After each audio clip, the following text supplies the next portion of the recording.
বড় পর্দার অভিনেতাদের উপস্থিতি বিজ্ঞাপন চিত্রে নতুন কিছু নয়। বিজ্ঞাপন ঘিরে তৈরি হয় বিতর্কও।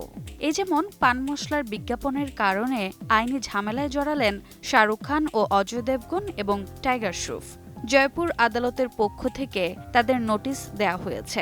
আদালতের মতে তারা ক্রেতাদের বিভ্রান্ত করেছেন, তাই এই নোটিশ পাঠানো। শাহরুখ খান, অজয় দেবগন এবং টাইগার শ্রফ অভিনীত পান মশলার বিজ্ঞাপনে বলা হয়, দানে দানে মে কেশর কা দাম। আর এই ট্যাগলাইনের কারণেই হলো যত বিপত্তি।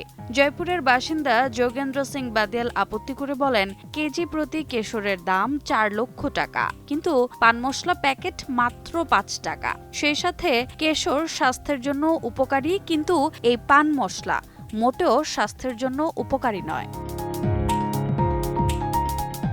পান মশলা তৈরির এই সংস্থার কর্মকর্তাদেরও আদালতে তলব করা হয়েছে। সেখানে তাদের আগামী 19 মার্চ হাজিরা দিতে বলা হয়েছে। 1 মাসের মধ্যে তাদের জবাবদিহি করারও নির্দেশ দিয়েছে আদালত। তবে এ নিয়ে 3 তারকা অর্থাৎ শাহরুখ খান, অজয় দেবগন এবং টাইগার শ্রফ এখনও কোনো মন্তব্য করতে দেখা যায়নি।